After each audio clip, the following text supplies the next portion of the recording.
can have a look into it later, where I'm detailing past experiences, growing up in Brazil and then moving to this country, and my struggles, the struggles that I had to go through to become the woman that I'm today. I'm a woman, I'm not a biological woman, but I am a woman.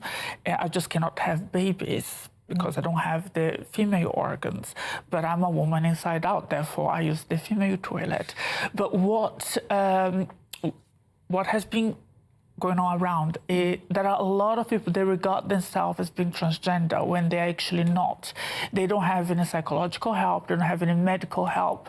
They just wear female clothes and makeup and they call themselves female. And they're the ones using female spaces and take advantage of that. And that is what should stop and be controlled. But that's the problem, isn't it? So what do you do to stop that? I mean, the suggestion was a third extra space. How would you feel about a third extra space where, you know, this is where if somebody is trans or any of those other things can use rather than using the female toilet?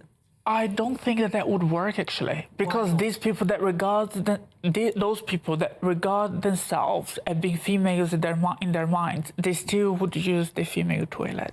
GB News, the People's Channel.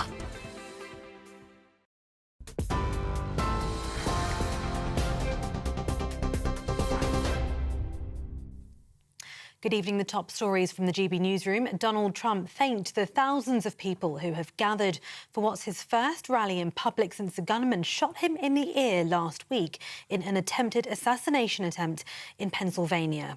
Trump's appeared alongside J.D. Vance for the campaign rally, the pair's first joint appearance since the Ohio senator was unveiled as Trump's running mate at the Republican National Convention in Milwaukee. It takes place in a crucial swing state that Trump won in 2016 and Biden clawed back in the 2020 presidential election. Ahead of the event today, J.D. Vance posted on X saying that Biden should resign from the White House. And despite almost losing his life a week ago, Trump showed a fighting spirit. What a day it was. As I said earlier this week, I stand before you only by the grace of Almighty God. That's true. I shouldn't be here. We've never been so determined. Bad things happened last time. We're not going to let them happen this time. Bad things happen.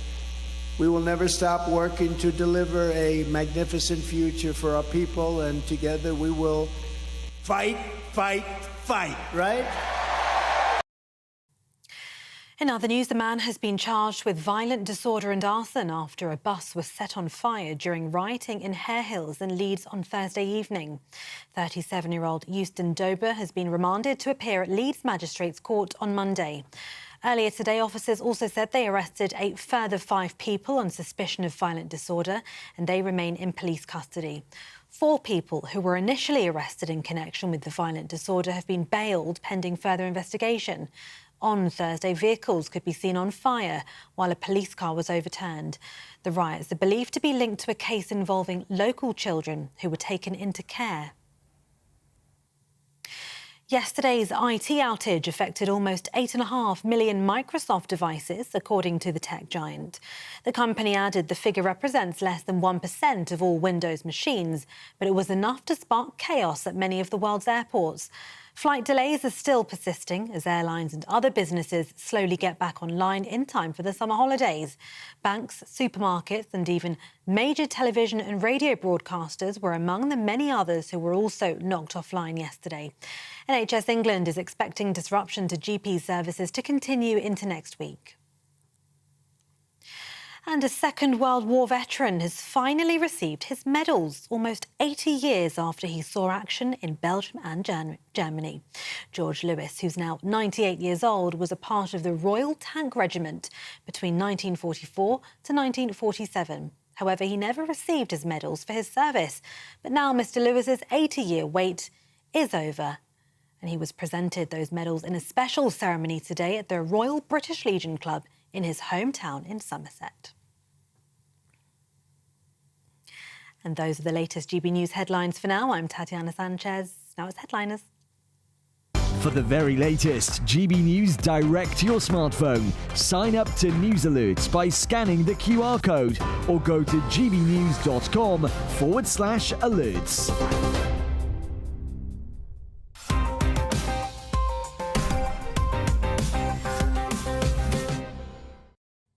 hello and welcome to Headliners. I'm Stephen Allen, taking you on a voyage through Sunday's top stories with two of the most available comedians, Paul Cox and Adam Kumas, on a Saturday as well. That's a hurty comment. It is, yeah. I've had to turn down a whole load of work just to do this. Did you? Did you? No. I didn't. Not tonight. Was it? You're meant to Avon work, yeah. Got to dish out the brochures tonight. What are you going to do? We'll wear makeup, that's fine. We do now, don't we? That's why we turn up and wear makeup, because we are metrosexual or something. Right, let's start with a look at Sunday's front pages. The Mail on Sunday goes with panic alarms given to all new MPs over safety fears. The Sunday Times has universities facing a cash catastrophe. Sunday Telegraph, PM to hand teachers and nurses bumper pay rise. The Observer says Labour makes working-class children key to school reforms. Sunday Express, the great Brexit betrayal. And the Daily Star Sunday, Red Dwarf legend, save our Angel Delight. And those are your front pages.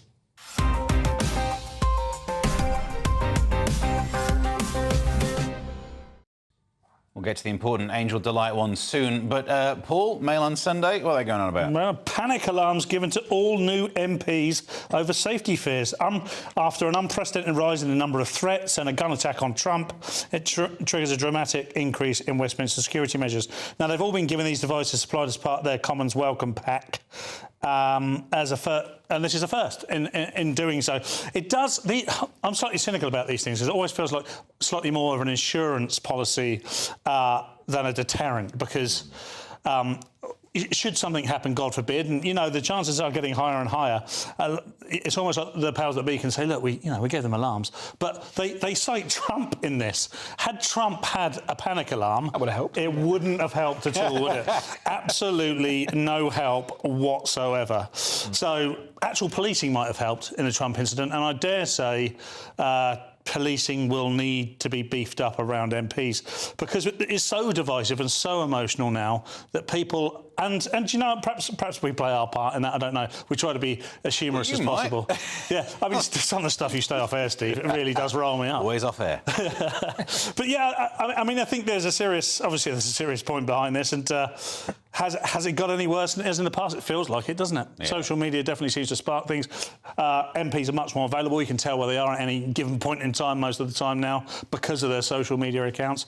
So, yeah, I mean, this is a worrying sign of things to come, perhaps. I mean, Adam, they've been available before, but apparently the MPs had to request them. They've got GPS trackers in. You press a button, the police turn up.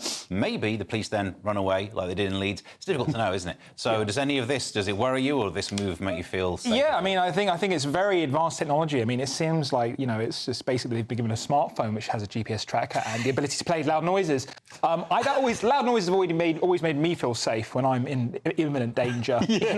I think it's too little too late for me, I think, personally. I think we do need, I'd rather sort of have police sort of enforced and be I guess, supported by the community. But I also just think that is it really going to do much? I don't think it is.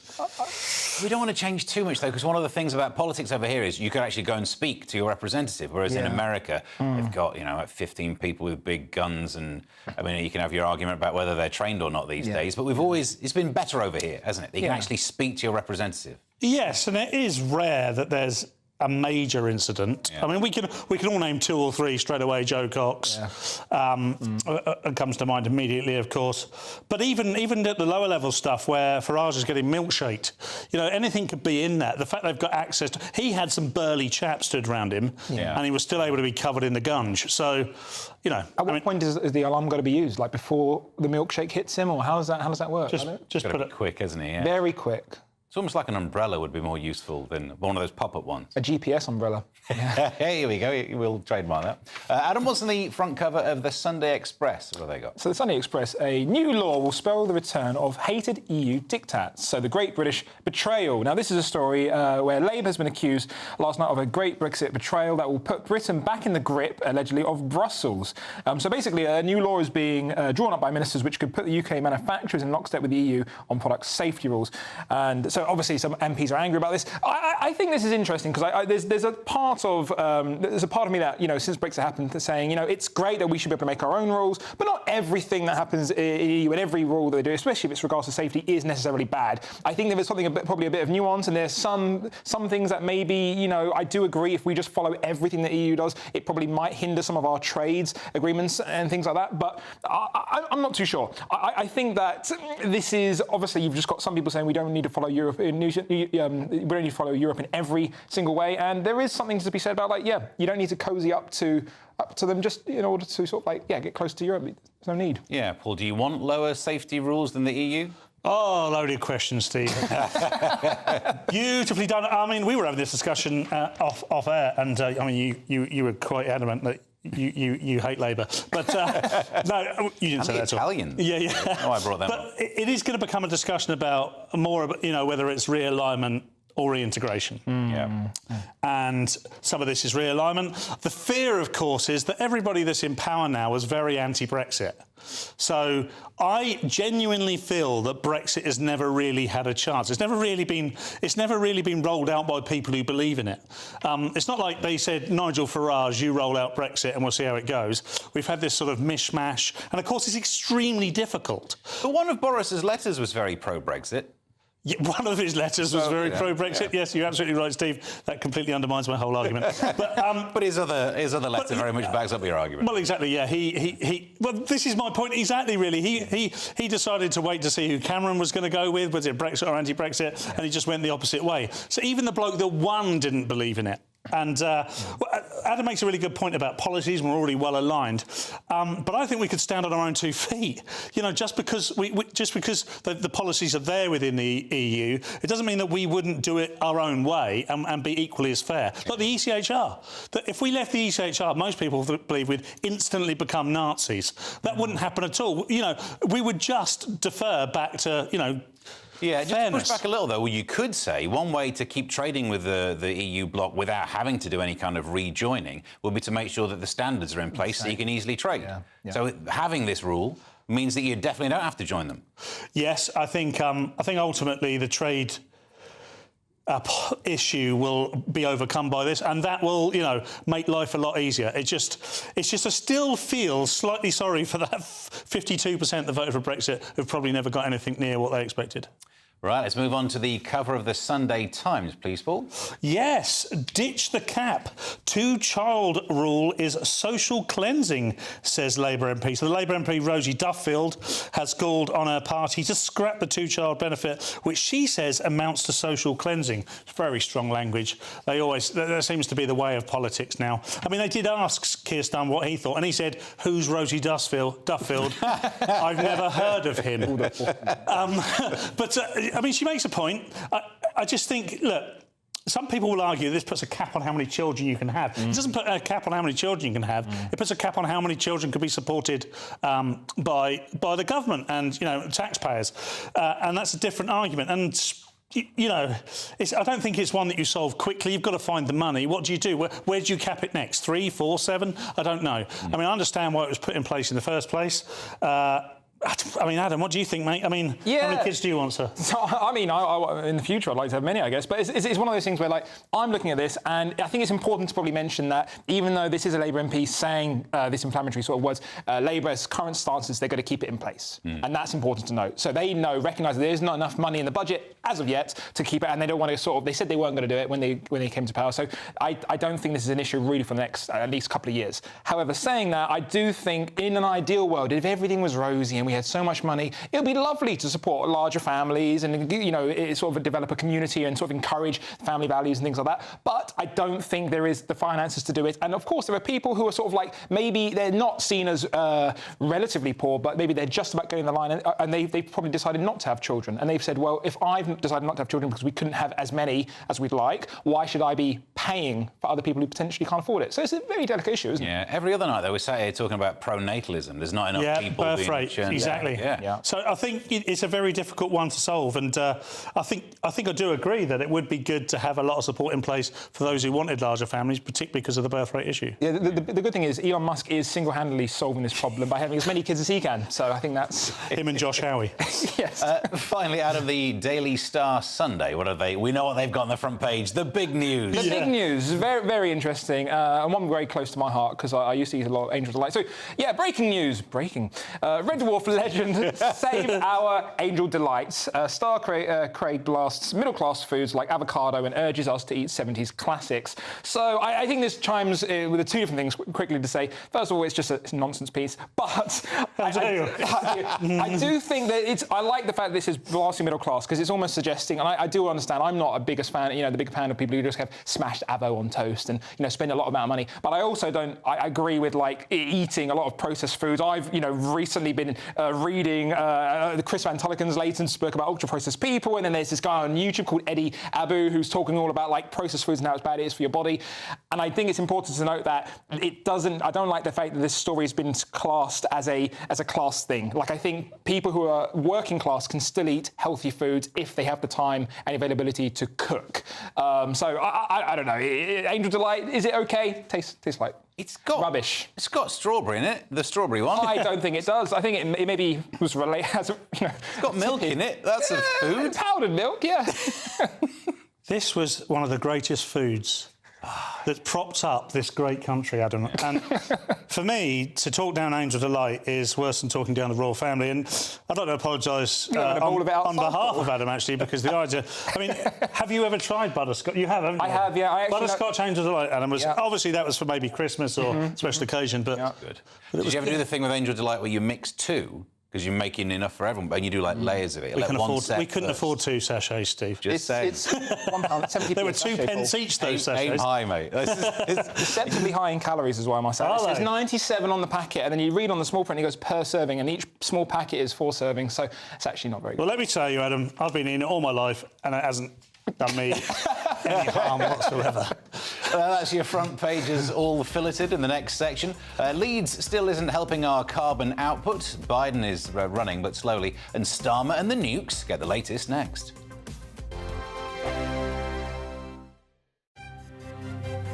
GB News Breakfast. Every day from 6 a.m. A new report suggests that Prince Harry is lonely in California and he's considering returning to Britain despite a seismic falling out with his father and his brother. But the question we're asking this morning is whether Meghan would come with her Prince Charming or whether Harry would perhaps be more welcome here if he came solo. Like Kinsey, we'll go to Kinsey Schofield live now in LA. Kinsey, we've got lots of time to talk about this and speculate this. We've got about 6 minutes or so to talk. But what's behind all of this? Where are these thoughts coming from? They're coming from royal author Hugo Vickers, and I don't know if you're familiar with Mr. Vickers, but he's written over 30 books about the British royal family. And he told The Sun that Prince Harry will ultimately return to the UK with his tail between his legs. He described the Duke of Sussex as angry and says Harry is genuinely petrified of losing his wife, Meghan Markle. When asked his predictions for where Harry and Meghan will be in the next 20 years, Vickers told The Sun, I think he'll come home, explaining, I think Harry will come home, and if he comes home, we must be very nice to him because he won't particularly want to. He's quite angry, suggesting that he would be coming home solo. Vickers also said that Prince Harry looks slightly petrified of Meghan Markle and that King Charles has left the door wide open for Harry's return if and when he does decide to come back. I can only imagine the culture shock that Prince Harry has faced arriving there. This is a kid that has grown up in castles. GB News, the People's Channel. Tune in to Friday Night Live with me, Mark Dolan. GB News royalty with your perfect start to the weekend. Lucky us. feisty and fearless guests. Well, I'm a normal person, so ask me. Honest opinions that raises more questions than a Gary Barlow tax return. And a few surprises along the way. Might be cold in this studio. That is Friday Night Live with me, Mark Dolan. 8 to 9, only on GB News, the People's Channel, Britain's news channel.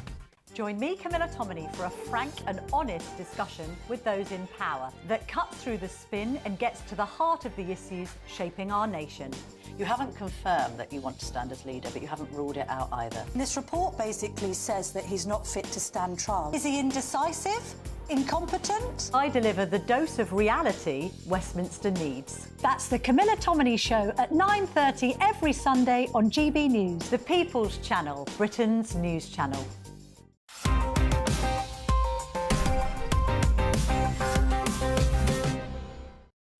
Welcome back to Headliners. I'm still Stephen Allen, still here with still Paul Cox and still Adam Coombs.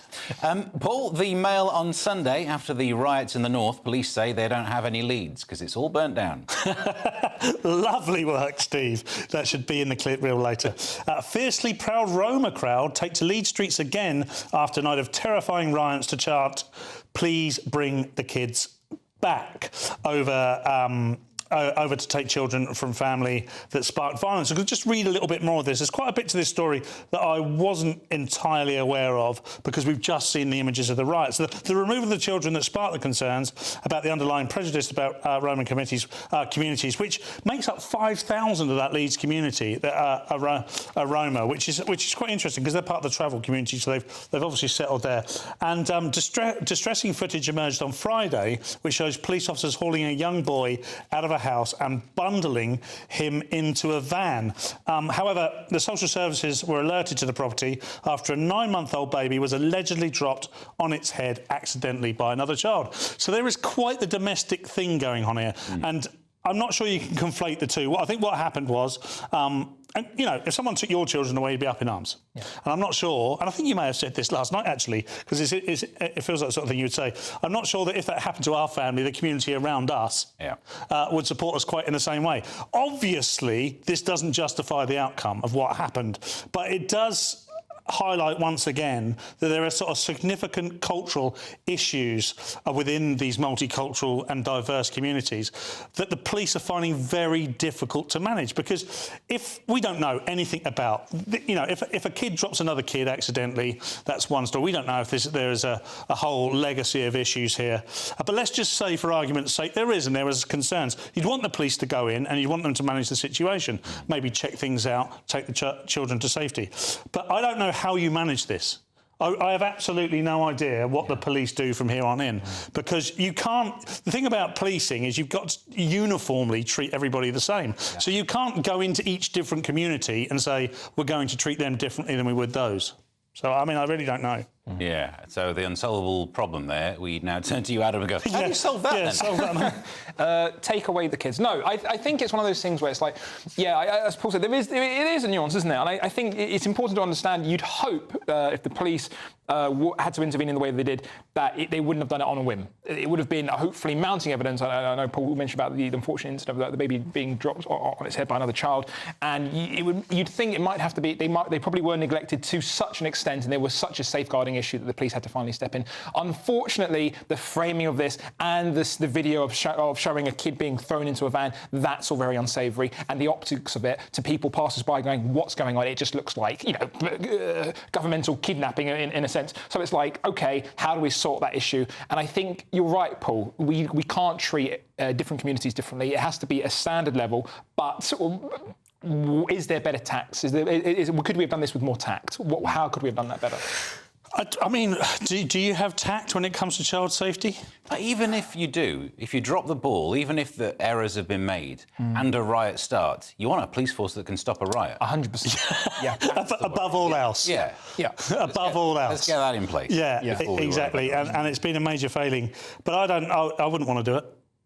Fair enough. I wouldn't want you to do it either, to be fair. I don't think it'd stop the riot. Stop! How many more buses do you think would have gone? Adam, The Observer, and Biden remains deaf to calls to step down, so that's another age-related condition to add to the list. Yes, so this is a story from The Observer. Biden continues to resist Democratic calls to end re-election campaign. So latest high-profile name to call on the president to step aside is Sherrod Brown, the embattled senator from Ohio. I think it's really interesting. I think in the last week we've seen a lot of craziness happening in the States, and I think Biden was probably a little bit relieved for a temporary moment. People were sort of forgetting, should we replace him, people from his own party? And now it's come back to the surface. Trump's back up, being stronger than ever, seeming like, and now the light's back on him to say, should you leave? I still can't believe that Biden's actually loose enough to remember that he is still president. I feel like surely they could just say to him one day, by the way, you've given up. And he's like, oh, that makes sense. I'm hoping something like that would happen. His gaffe, there's a small part of me, and there's a small devil on my shoulder. I just want him to remain in power as long as he can, because his gaffes are hilarious. He called himself, a black woman recently, confused Zelensky with Putin. He had a terrible debate, which was awful. And he described America as a country that can be summarised in one word, and then he just went, and it's like, this is hilarious. Which is a great word, to be fair. Yeah, it summed it up. It's no kefefe. The Democrats here, Steve and Adam, are reaping everything that they have sown. They put this man in power, OK, and then push back on anybody who questioned why he couldn't speak or walk, and now he's holding on to power like a tramp who's found a Twix. That analogy worked in my head as it came out, but I'm not sure it did. But he's literally now not giving up, and he is still the president, so it's really with him. Yeah. So they are reaping, as far as I'm concerned, everything that they have sown over the last 4 years. They put him in there to get Trump out. He did that, and they forgot to mention to us that he was actually suffering from dementia. And then if we pointed it out, they went, no, that's out of order. And now they're reaping what they say. Am I right in thinking, I think I read somewhere that it was almost too late as well. So, even if they did try and remove him, they couldn't actually take him off the paper ballot. Is that correct? No, I think he's not officially. They have the chance of having an open convention. Yes. Which then means that the various delegates could say, oh, yeah, I'm going for this. And then they, at that convention, could pick a new candidate. But that could mean they jump over the vice president, which is going to kick off as well, because there was a story on here about how that would then apparently be racist if they don't go with her. Oh, definitely, everything's racist, Stephen. That would definitely be racist. Well, we'll find out in about a week when he's gone. Paul, the Sunday Telegraph, more top Labour MPs apparently voted against Trident, but back in the day when they were supporting Corbyn, so they've been on a journey. I hope they've been on a journey. 1 in 4 of Starmer's cabinet opposed to Trident renewal. So 6 members of the Prime Minister's top team voted against maintaining the nuclear deterrent in 2016, as you rightly say, when they were working for Corbyn. And these included Angela Rayner, who is now the deputy, obviously, to Sir Keir Starmer, and David Lammy, who's the foreign secretary, as well as Louise Hay, Lisa Nandy, Joe Stevens and Ian Murray. For me, it just highlights the naivety, particularly of this sort of ideological Labour socialist opposition politics, where it's very easy to see the world through rose-tinted glasses. But now they're in power, I would hope to think, for all of our concerns, that they can see it for what it is. You need that deterrent there. The world is on fire. It doesn't matter what continent you look at, there's a bit of a war going on. So the idea that we would... Antarctica? Yeah, well, there's aliens there, Steve. Of course. So have you not heard of the alien war in Antarctica? Come on, mate. We need to have this deterrent. Yeah. I think it's an interesting story from the Telegraph, and it's something that they're going to have to explain, because they're going to have to use it. Because we've got the Defence Review at the moment, which is not necessarily, Lisa Nandy doing any sort of review, or even Lammy, but they will review and it'll talk about spending. But they'll have to have a Trident maintenance. Do they have to actually get any details on this? Because the letter that the PM writes, no one ever gets to see, so we'll never know what his planned actions are. And both Angela Rayner, I think David Lammy have said they are fully behind it now. So is there any question to answer? I'm not sure. I mean, for me, when I read this, my opinions have changed as well. So when I was younger and I was a teenager, I was very much against the idea of having nuclear deterrence. I was very sort of like blue-eyed and wide-eyed, being like, no, we don't need it. The planet's a lovely place. And it's now, a ripe old age of 32, I'm there, I'm just thinking, it's nice to have it. Yeah. You know, it's very nice to have it. Yeah. Like, very, very nice. And it's one of those things, like, especially when you hear these stories about, like, we've got dwindling, army numbers, and we're struggling to get people to recruit up. There's not many people who even want to go to, would fight for this country. It's nice to have it. I think if I was trying to be, like, extra smart about this, I'd probably, like, maybe defund it and not tell anyone, and then just still have everything there, and then just be like, we don't actually have it, because if one person's fire us a nuke, they're going to fight. The whole world's dead anyway, but just don't tell them we've defunded it. But now I've said it, so now we can't. Yeah. That might actually be happening. Wow. Adam, the Observer, there's a bill to get rid of hereditary peers. Good luck trying to get that through the House of Lords. That's a good point. So this is from the Observer, the last of the hereditary peers in the House of Lords. So the Labour government has plans to end their outdated and indefensible lawmaking positions on the upper house. And this is talking about, for centuries in Britain, the country's noblemen have sat in Parliament by virtue of their bloodline, but not for much longer. So yeah, this is a very interesting story. I think it's a very fancy form of nepotism, isn't it? It's like sort of like it's been passed down through the ages. I love the idea of like coming through a bloodline. It's very like Muggles not allowed. It's very sort of Harry Potter in a way. I don't know. I was reading through the story, and there's an interesting stuff. I don't think it's fair to say that people are being passed down. They bring no benefits. I think there are probably some some pros of this even, mainly being experience and people being passed down. And I guess people who have sort of the country's values at heart. I do think the idea of, you know, is it democratic and is it modern? I don't think it should be a birthright, but I don't know. If it was only a small percentage of the Lords, personally, I'm not too bothered. So no, I mean, I'm a traditionalist at heart, but even I find this very difficult to defend. I mean, it's no coincidence it's happening now. There's only two of those very old chaps that are actually on the Labour side of the argument. Most of them are Conservative. Yeah. Because this is the Observer, I still managed to find something that ruffled my feathers slightly, because it says that they're all men, which... OK, they are, because it can only be it's hereditary down the male line only. And that's a good point. That's a fair point. You know, perhaps it shouldn't be. But all white and over 70, which for me was a sentence that didn't need to be there whatsoever. So what? Do you not like the fact that they listed them all and all of their names are like Farquhar and Smiley, Smiley Chumley? It's the poshest names I've ever read, ever. I've been there for that. When you said Farquhar, I thought, oh my God, it's over. Paul, the Mail on Sunday, and these people smugglers are clever. We threaten to stop the small boats. They get bigger boats. Yeah, they're not messing around, are they? Now migrants are starting to arrive by yacht. So the Border Force sees vessel as cross-channel people traffickers up their game from usual overcrowded dinghies. So British Border Force vessels intercepted hundreds of migrants this morning, and this morning being Saturday, including a large number of a large stolen yacht.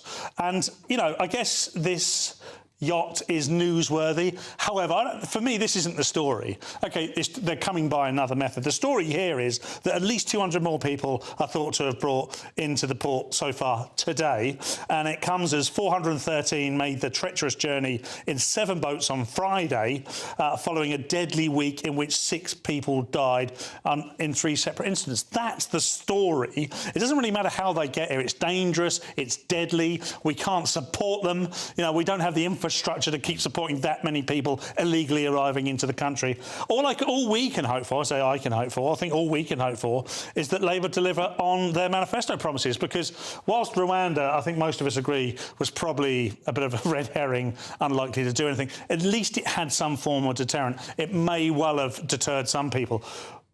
As far as I can see, Keir Starmer and his Labour are just saying we're just going to tackle the gangs. Like, the gangs aren't already 35 steps ahead of Sir Keir Starmer. They've got a yacht. They've got a yacht. So to fight someone who's got a yacht. They're going to have to do something soon, because there's hundreds and hundreds coming per day. Yeah. Any quick thoughts on that, Adam? Yeah, absolutely. I think I didn't expect to see the human traffickers sort of enforce Rishi Sunak's pledge to stop the small boats and bring them on big boats. I kind of want to see, economic migrants brought in on like increasingly elaborate forms of transport, like Lamborghinis, helicopters, and rockets and jumbo jets. I don't know. Let's see. Fired in a cannon. Yeah, they're doing something right. That's part 2, used and abused. In the next section, plants are racist, so are people at TfL apparently, and probably anyone else written about in the Observer. Find out who next. Hello, good evening and welcome to your GB News weather update, brought to you by the Met Office. Well, it's been quite an unsettled start to the weekend, but through Sunday it is generally an improving picture, and it's going to be feeling a little bit fresher too. The reason for this unsettled start, though, is that we have this waving frontal feature across the western half of the UK, and that's moving its way northeastwards towards the country. And that's where we're still going to see some heavy outbreaks into this evening. But for most, it is generally quite an improving picture, still staying fairly cloudy with the odd spot of rain and drizzle, but clearing across western parts of Scotland and Northern Ireland, even though a few showers still feeding into western areas. But under those clearer spells, that's where it's going to be feeling cooler, but for most, it's going to be quite a muggy start to Sunday. So there are still some heavier downpours expected, these mainly in the far northeast of the country, but elsewhere across Scotland, quite a bright start to Sunday, just a few showers feeding into the west, and similar across Northern Ireland, still a few showers feeding into western coastal areas, but plenty of bright sunshine to start the day.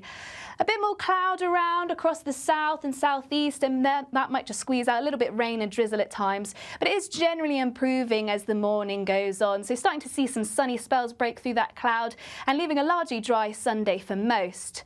A bit of a different story though across Northern Ireland as we see this next area of rain push into western areas, so quite a damp afternoon here. But elsewhere, plenty of sunny spells, just a few showers feeding into western parts of Scotland. Slightly cooler temperatures compared to today, so feeling a little bit fresher, but where you catch the sunshine, it will still be feeling pleasant and warm. To start the new working week, still plenty of cloud around and still some rain in the north that could be heavy at times. And it is generally going to be quite a cloudy day and feeling quite humid. And we could see some showers by the afternoon, which could be heavy and slow moving across Scotland. So perhaps some heavy and persistent downpours here. A changeable weekend ahead, but that's it from me. Goodbye for now. I'm Patrick Christie's. Every weeknight from 9, I bring you 2 hours of unmissable, explosive debate and headline-grabbing interviews. What impact has that had? We got death threats and the bomb threat and so on. As time passes, she could have said Storm. You made my argument for me. My guests and I tackle the issues that really matter with a sharp take on every story. Went everywhere. Something practical could be done. Or I can become something different. Patrick Christie's tonight from 9 p.m. only on GB News, Britain's news channel. Good afternoon, Britain. Your lunchtime update on the stories that matter across the UK.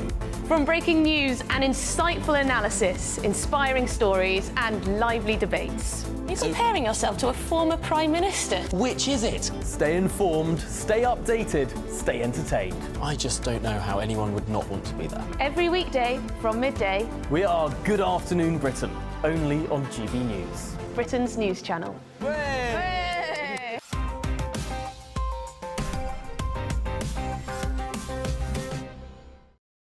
Welcome back to Headliners. Adam, the Observer. Would a rose be as sweet by any other name? Not if it was a racist one.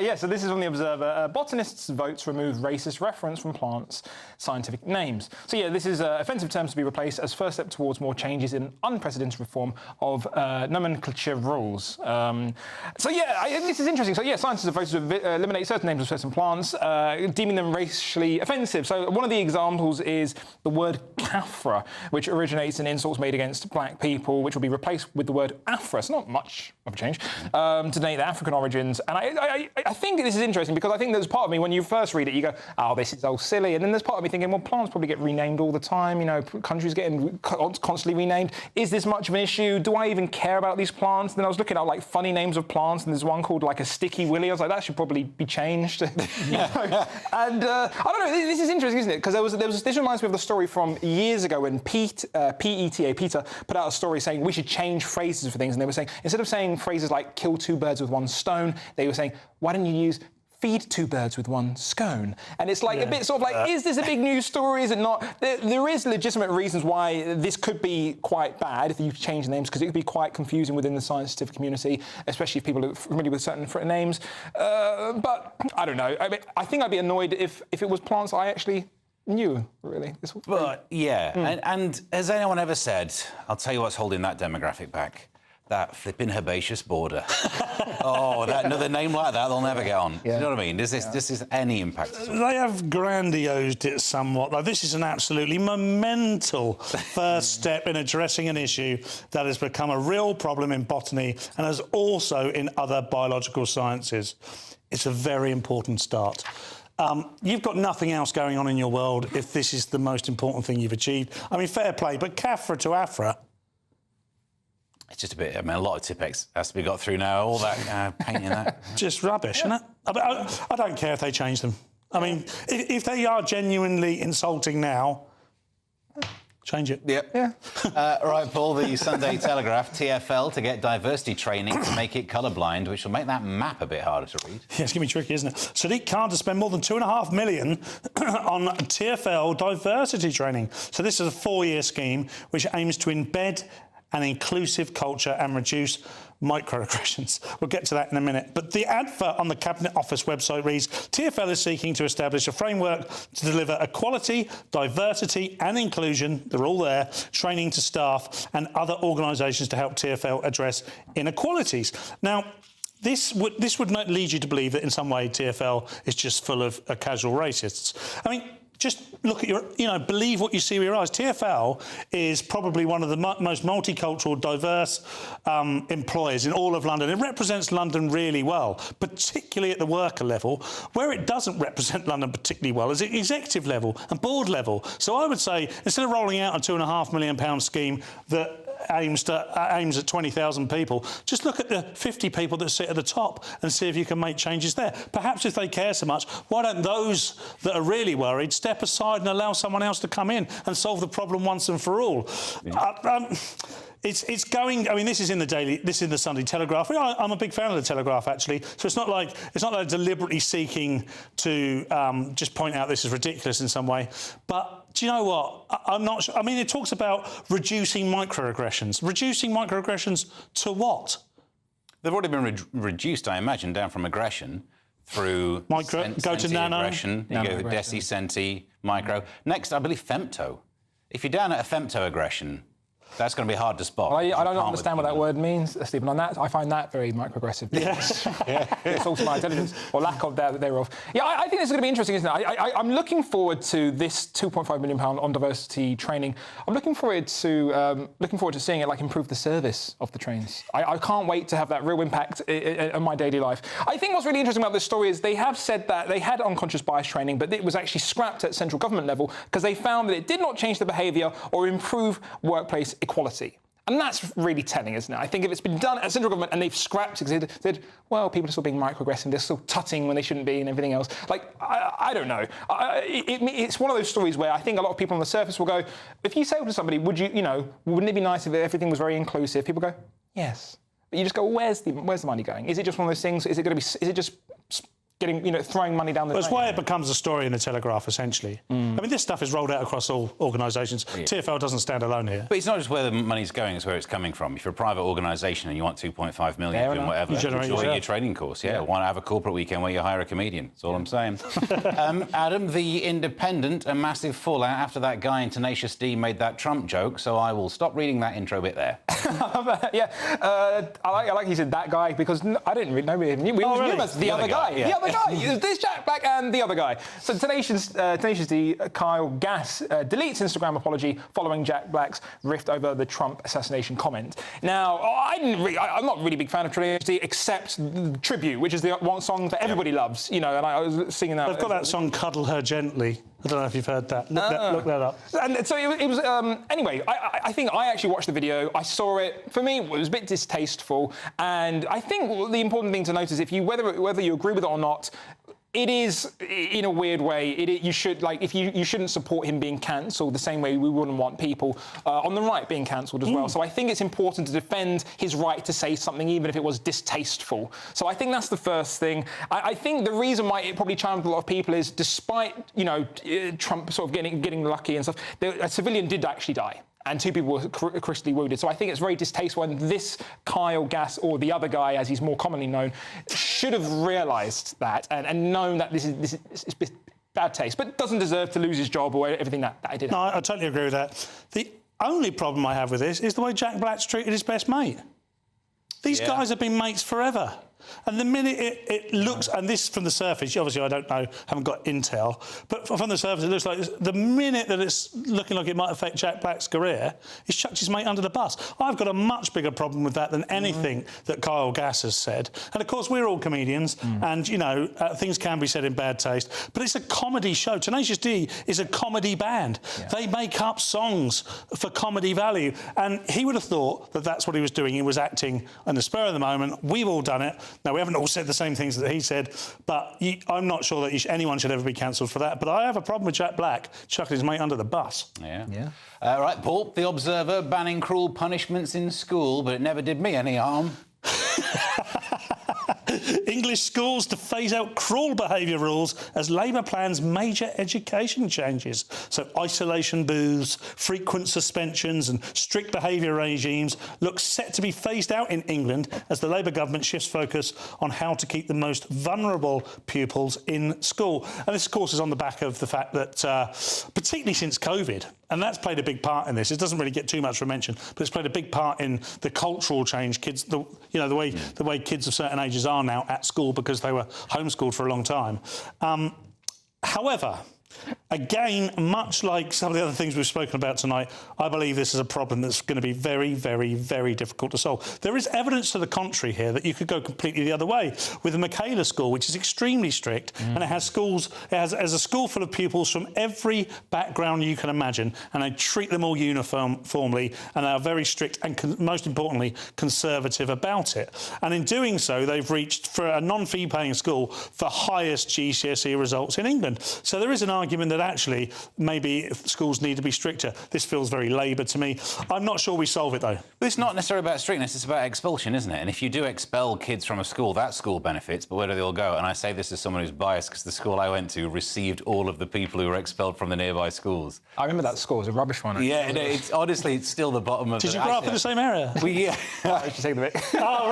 We were the totally bought into that. Bottom of the school table all the time. Ah, happy days. Yes. I think this is interesting, isn't it? I think, you know, you read the first thing and it says, to phase out cruel behaviour rules, and the first thing is to go, oh no, you know, we shouldn't be too lax. We shouldn't let kids run the school. But I think, you know, you look at stats and they were saying, you know, there was up to 787,000 pupils were suspended in 22 to 23 alone.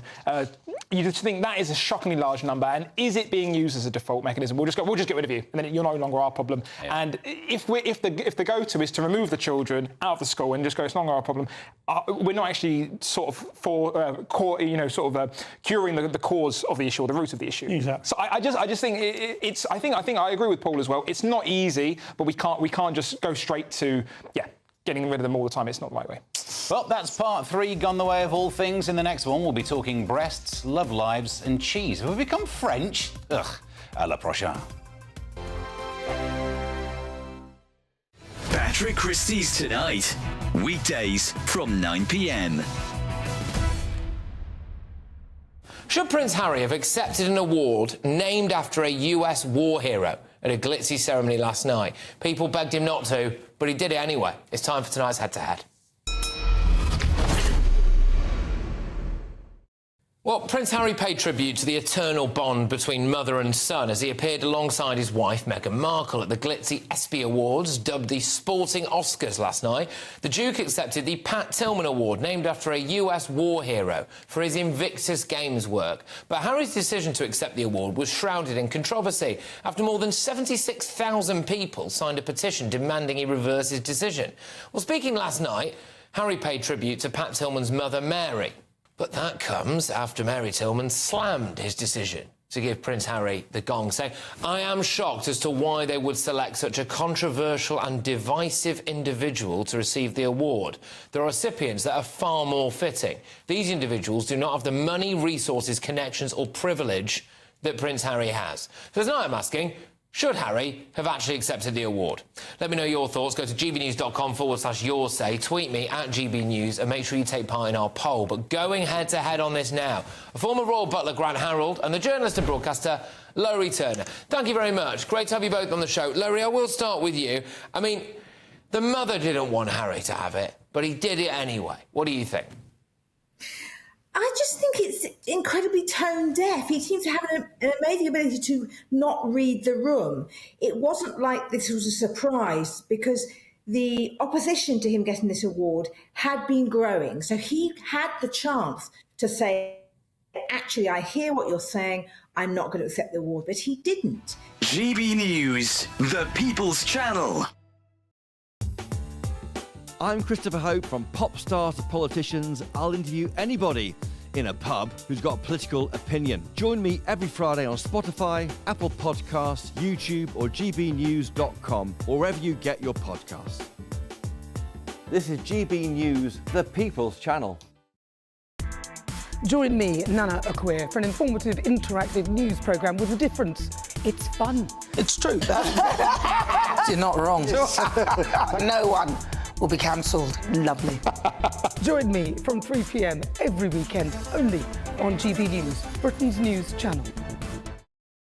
Join me, Neil Oliver, every Sunday night at 6 p.m. on GB News. And if an hour is not nearly enough for you, go to gbnews.com for special extended episodes online every Friday at 9 p.m, where we can truly get into the nitty-gritty of what's going on. GB News, Britain's news channel.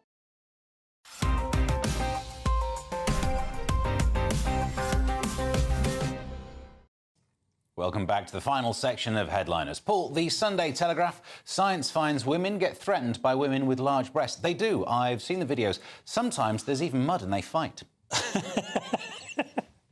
Yeah, yes. This is not what the story's about.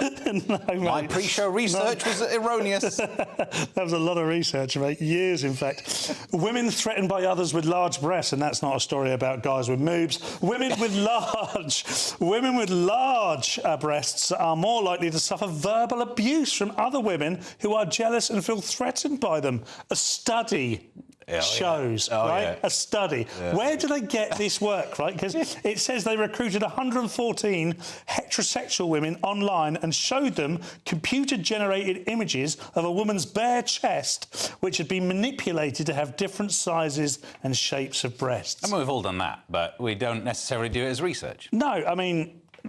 We can, though. People are getting... You do. Yeah. Apparently it affects largely women with size C or D, Adam. Yes. That's a cup, sorry. Oh, OK, a cup. Yeah, I think this is really interesting story. I think it's funny, isn't it? It's like, it's the idea of, like... I was trying to think of when I read the story, I originally thought of, like, what's the male equivalent? You know, you see a guy coming jacked in, wearing a T-shirt 2 sizes too small, and he's wearing, like... And you go, what's this guy? Who does this guy think he is? Or we all look at, like, Henry Cavill on The Witcher, we kind of think, who is it? The comparison's always Willy Winkle, mate. It's got nothing to do with... I don't know who Willy Winkle is. No, it's not. It's a little chap, or sometimes larger chap that lives in the underpants. Oh, that guy! Ah, yes. This goes on in the morning. I think, yeah, this is interesting, isn't it? I don't think I think this is more primal, isn't it? I think a lot of people just go, you're going to be intimidated because it makes. If you read on this in the article, it basically says it makes them feel sort of inadequate, and I think that is mainly down to society. I think it is unfortunate that women aren't supporting women constantly, as we hear, you know, in the media. But yeah, it's as long as I think they're great. Fair enough. Good review. Adam, the Daily Star Sunday, there's a woman who's boosted her sex life by using bee stings. So that's why I hear that buzzing coming from upstairs. Yes. I'm surprised, Steve, if you're hearing that noise coming from upstairs and you're not there, I'd knock on the door and find out what's going on. Yeah, so this is from the Daily Star on Sunday. Woman with strange addiction to bee stings discovers that they give her a bedroom buzz. So Margaret has stung herself 50,000 times since her addiction started in a bid to ease her arthritis. Always starts with medicine, doesn't it, these weird kids? But soon she discovered her weird obsession has other benefits. Now, I don't know what's wrong with scented candles to improve, you know, libido in the bedroom. Why do we have to go to bee stings? Are the bees consenting to this? I don't think they are. No. And she's now walking around with bees in her pockets like she's in Shawshank and stuff. So, I don't know, it's very distasteful, and they should, you know... At one point in this programme, she turns to her husband and says, you've got to admit, after I've had at least 10 stings, the sex is great. I mean, they then pan to her husband, and he's dressed as a bee. And you can't understand anything he's saying, but he looks very happy. Yeah, the sex is great. Well, let's be honest, you wouldn't eat the honey. Paul, the Observer, we've gone crackers for cheese. Yeah, stronger, stinkier, softer. That's not me. How Britain fell in love with cheese beyond cheddar. So British customers are are more cheese curious than ever before. Cheese curious. Sounds like a sexuality. Again, everything. Yeah, I'm afraid that's not on LGBTQ plus cheese, is it? Plus cheese. Plus cheese. Plus dairy leak. I'm cheese curious. I definitely am cheese curious. I mean, it's a very middle class issue, this, I think. Working class have only got two cheese, haven't they? String and squeezy. Oh, right. Well, you know, maybe I was slightly upper working class. Yeah. We had a red Leicester. Did you? But have you dabbled in all the other cheeses? Oh, I've dabbled now. Look at me. I have seriously dabbled. I've taken a bath in the cheese. Oh, that woman. I mean, Adam, do you push back about this trying of other cheeses? I'm going to be honest, I'm still trying to remove the idea of Paul bathing in cheese out of my memory. Don't just let it go, mate. It's fine. I don't know. I don't know. I think it's interesting, but, you know, they're talking about cheese and it's just like, you know, stats taken from Asda. And it's like, I don't know what kind of good cheese you get in Asda. And I shop at Asda, but I don't know. I'm looking at it like, I've tried halloumi. I like all the other cheeses. I think cheese is blooming good. We opened with Angel Delight and then we did cheese. The show's nearly over. Let's take another look at your Sunday front pages. Mail on Sunday, panic alarms given to all new MPs over safety fears. Sunday Times, universities facing a cash catastrophe. Sunday Telegraph, PM to hand teachers and nurses bumper pay rise. The Observer, Labour makes working class children key to school reforms. The Sunday Express says the great Brexit betrayal, and the Star, Red Dwarf legend, save our Angel Delight. That's all we've got time for. Thank you, my guests, Paul and Adam. We're back tomorrow at 11 with some other people doing it. And if you are watching at 5 a.m, stay tuned. Breakfast on the way next. Enjoy yourself some Angel Delight or cheese and have yourself a good one. That warm feeling inside from Boxed Boilers, sponsors of weather on GB News. Hello, good evening and welcome to your GB News weather update brought to you by the Met Office. Well, it's been quite an unsettled start to the weekend, but through Sunday it is generally an improving picture and it's going to be feeling a little bit fresher too. The reason for this unsettled start, though, is that we have this waving frontal feature across the western half of the UK and that's moving its way northeastwards towards the country. And that's where we're still going to see some heavy outbreaks into this evening. But for most, it is generally quite an improving picture, still staying fairly cloudy with the odd spot of rain and drizzle, but clearing across western parts of Scotland and Northern Ireland, even though a few showers still feeding into western areas. But under those clearer spells, that's where it's going to be feeling cooler, but for most, it's going to be quite a muggy start to Sunday. So there are still some heavier downpours expected, these mainly in the